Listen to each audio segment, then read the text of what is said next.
Sorry, guys. My Meta glasses ran out of battery. Where were we? Again, preface, this was a private road in Mexico. We were in third gear, and I looked down at the speedo, and we were going about 90 or over.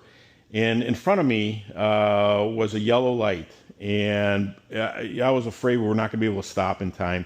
I did stop. The brake pad, this brake pad, which is still the original brake pad, smoked. Not the tire, the actual brake pad. And it gave a little wisp of smoke that came up over the hood of the car and then dissipated. I was afraid the other guy was not going to be able to stop. And I knew the Fox's spindly brakes. He was probably going the same speed as me. And he couldn't stop. And he ended up going through the red light at a pretty high speed. And that made me a little nervous. I didn't want anything to happen to him. He was just another stupid kid like I was. And I didn't want him to hurt anybody else. But thankfully, thank God he didn't. Later, I caught up to him, a couple of lights down the road. And I was used to the days where you'd run somebody and you'd still be friendly. It'd be kind of collegial. And, hey, thumbs up. That was a good run. What do you got under the hood? Something like that. I pulled up next to him. He did not even want to look at me. He did not even want to look my way. Remember those old brick phones that he had? One of those. He must have been a rich kid or something. He picked it up. I guess he had an emergency call from the president or something, and he had to take it. So I just pulled away.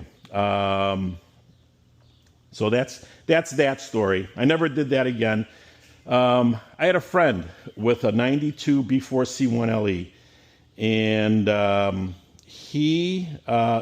92s, that's the pinnacle. I mean, that's when GM had their act together. Every good piece that they've developed over 10 years was on that car. And one night he takes me for a ride, and holy smokes, that car was fast. It was the fastest stock third gen I've ever been in. I thought my car was fast. This car was faster. And it wasn't just the way it accelerated. It's the way the trans was programmed, quality, upshifts, downshifts, a chirp at every time he did that. Not like a punk puts in a B&M shift kit. You could tell this was engineered by GM engineers. Car was fast, and I told him, this car's faster than mine. 2 weeks later, he goes to the track. First time at the track for him and first time for the car. He's pulling in. Usual suspects are laughing at him. Oh, it's an RS. Ha, ha, ha, ha. 17-second quarter mile. Wait for this idiot. First time down the track for him and the car. All he did was put it in the drive and mash the pedal. 13.6.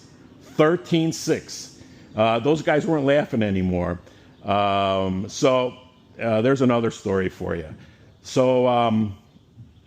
With that said, I love Foxes. I've spent a lot of seat time in them. I've got friends that have them. Who knows, I might get another one. I had an 82 GT that I shouldn't have sold, and an 87 notchback, 5-speed 308 gear, and it turned out it was an SSP car, Oklahoma State Police. That one I was glad I sold. Who knows, I might get another one. The GT I got because the test drive I took in 82 left such an impression on me. It was so fun, so spirited. I remember I shifted into second, and the rear end broke loose. And that's the car I shouldn't have sold. But who knows, I might get another one. So just wanted to wrap that up. You guys have a happy 4th of July, and I'll talk to you later.